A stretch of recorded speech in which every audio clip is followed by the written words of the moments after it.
Bonjour à tous, bonjour à toute la communauté de Change. Aujourd'hui, je voulais vous parler un sujet qui touche au temps. C'est comment ralentir, comment s'accorder du temps. Euh, la vie est faite de telle manière dans nos occupations que souvent nous nous oublions et nous oublions de nous accorder du temps.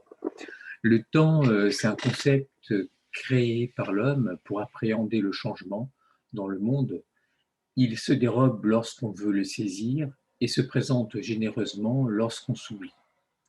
Le temps que l'on s'accorde, que l'on accorde à nos activités quotidiennes, à notre famille et à nos obligations professionnelles, nous empêche bien souvent de penser radicalement à nous et à notre propre bonheur. Dans la vie courante, c'est souvent car nous ne prenons pas ce temps-là, il se positionne trop souvent en dernière position à défaut de n'avoir aucune tâche à effectuer.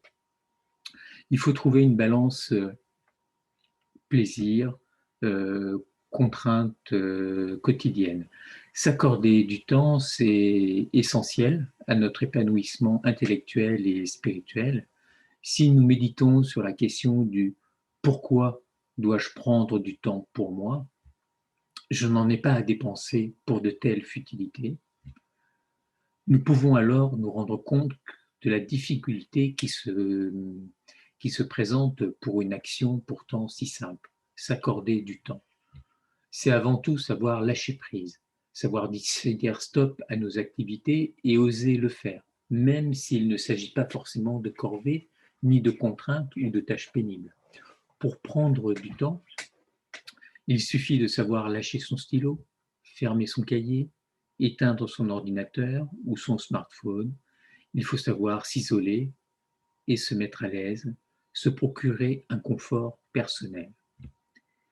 Attention, contrairement à ce qu'on pourrait penser certaines personnes, il n'est pas égoïste de prendre du temps pour soi.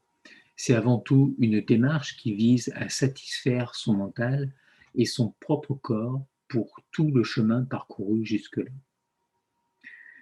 C'est aussi apprendre à nous remercier nous-mêmes pour ce que l'on est et ce que l'on fait de notre vie, que ce soit du temps passé à lire un livre, un magazine, écouter ou jouer de la musique, effectuer une activité sportive, de la marche, du vélo ou toute autre chose, faire une sieste, s'inscrire dans un club. Tout le temps que l'on s'accorde est souvent source ou souvent synonyme plutôt de ressources personnelles intérieures. Attention également à ne pas tomber dans le piège. S'accorder trop de plaisir n'est pas forcément bon, car si l'on tombe dans l'abus et dans le profit excessif, nous ne saurons plus savourer ultérieurement ces petits moments que l'on s'autorise à passer. Il faut apprendre à gérer votre emploi du temps pour maintenir une balance en équilibre. Souvent, on n'ose pas prendre ce temps-là. Pour prendre du temps, il faut d'abord s'autoriser à le faire au moins 2 fois par semaine. Écrivez-le sur un bout de papier que vous accrochez sur le réfrigérateur ou sur votre agenda, calendrier ou bien créez un rappel sur votre smartphone ou votre logiciel de messagerie et planifiez un rendez-vous d'au moins 2 heures. Apprendre avec vous-même. Lorsque le moment arrive, déposez les armes et prenez de profondes respirations, les yeux fermés, afin de calmer votre activité mentale. Vous pouvez aussi écouter le début d'une musique de relaxation afin de débuter ce rendez-vous. Lorsque vous aurez atteint un calme mental, pensez à l'instant présent et sondez votre corps. De quoi a-t-il besoin? Un peu d'air? Un peu d'activité physique? Ou bien au contraire du repos? De sensibilité sonore? Une musique? Pour réussir au mieux, vous devez sonder la moindre petite envie qui vous procurerait du plaisir, aussi petit soit-il, même s'il s'agit simplement de vous déplacer sur un banc au soleil, à regarder le paysage ou les passants. En faisant cela, vous faites en sorte de satisfaire votre mental. C'est une manière de le remercier, de répondre favorablement à ses demandes, puisque bien souvent, il répond à la plupart de vos demandes. Durant ce temps, peut-être que vous n'atteindrez pas un bonheur durable, mais vous profiterez d'un moment revigorant qui vous ressource et au final vous permettra de mieux rebondir sur vos activités à venir.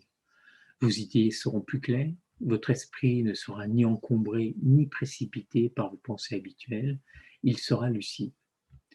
La régularité et la complémentarité sont importants.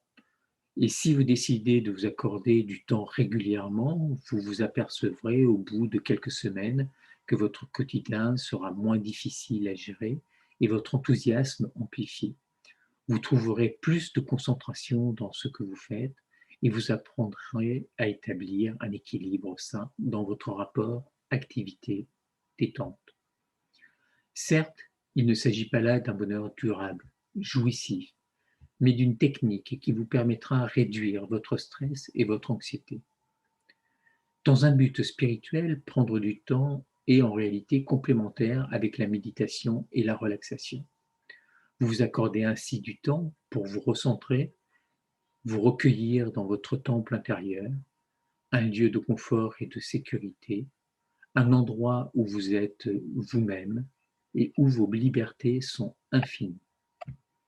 Vous regagnez confiance en vous, vos ambitions sont renouvelées et votre motivation est plus grande, plus forte. N'hésitez surtout pas à mettre en œuvre ces conseils et pratiquer la méditation pour atteindre un état de béatitude épanouissante, source de bonheur important, constant et illimité.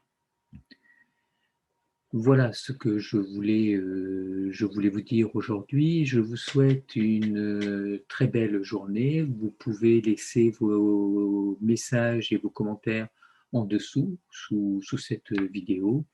Et je vous dis à demain pour un nouveau live. Passez une très belle journée. Au revoir.